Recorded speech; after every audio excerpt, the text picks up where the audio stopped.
Ready, go!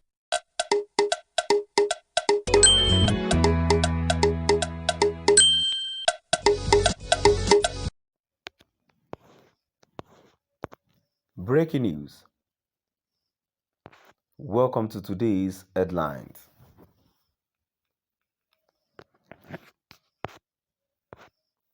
Why Nigeria will never break up.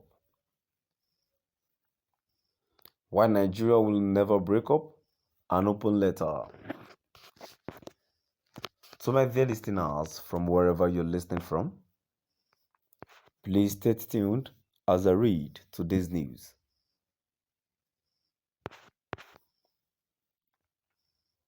Dear Nigeria, the storms are gathering.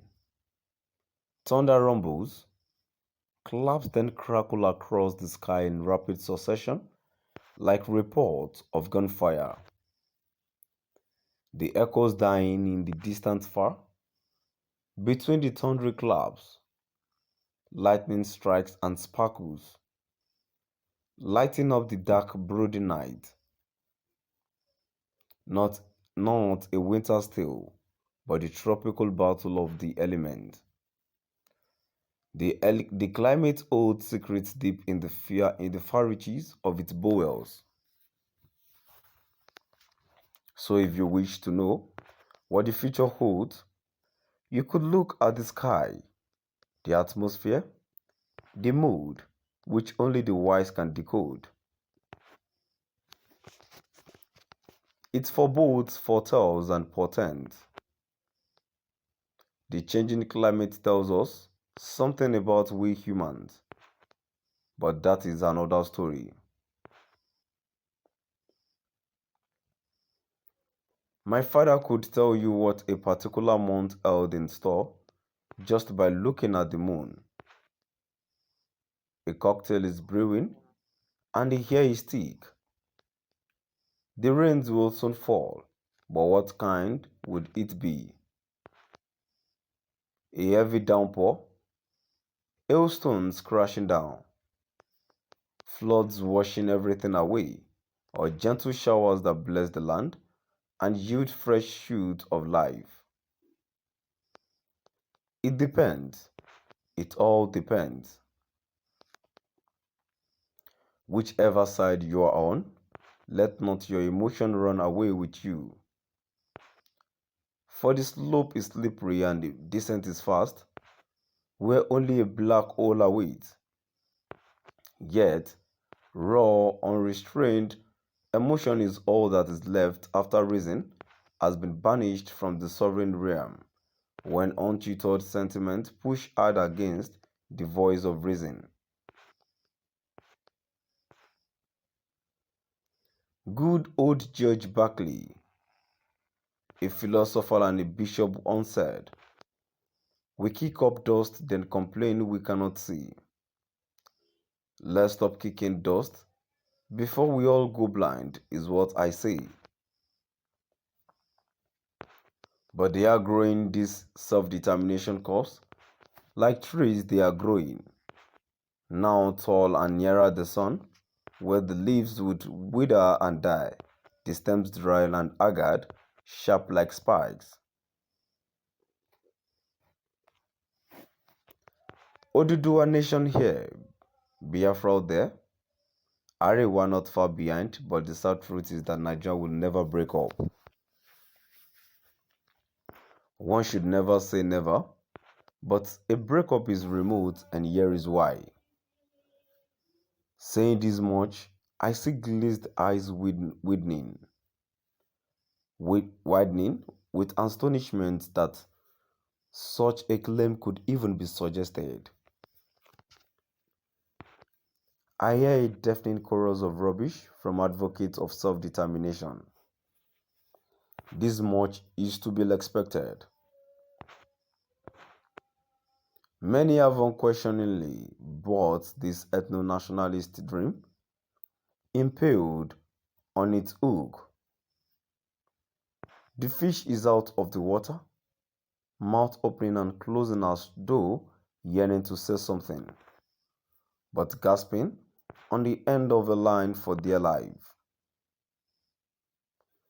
You cannot drown a fish, but you can suffocate it on land.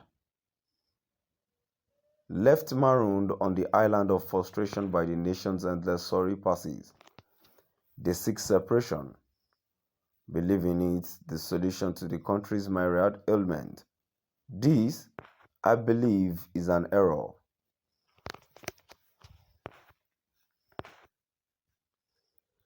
England cut off the head of Charles I. So Scotland decided to make his son, Charles II, monarch. But Cromwell had other ideas and wrote to them to think again, saying famously, "I beseech you in the bowels of Christ, think it possible that you may be mistaken." The battle Dunbar loomed. I am no Cromwell, but I say the same to you, dear reader, the advocate of separation and self-determination.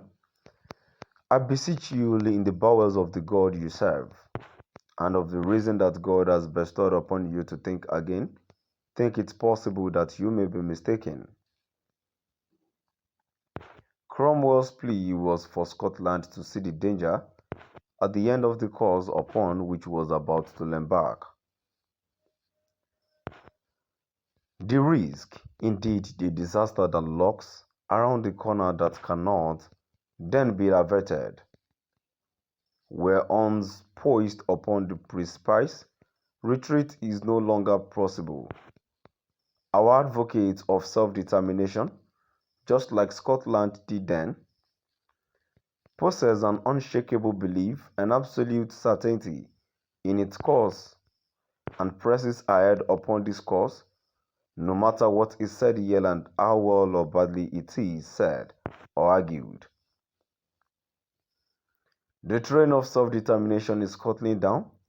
The tracks, who can stop it? The blinkers are on, who would remove them? Scotland did not yield to Cromwell's plea. So civil war ensued under Cromwell's English forces, which routed Scotland's forces under Sir David Leslie. Defeated, Scotland came under English domination that lasted years. This was in 1650, and since then, Scotland has sought independence from the Union of Great Britain. The last as recently as 2014, which so far has proved elusive.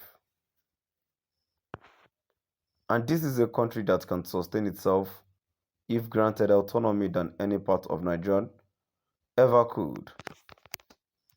The same happened in Nigeria in 1966, when the South effectively handed power to the North when the East, of legitimate reasons, attempted to secede from the Nigerian Federation. To my dear listeners,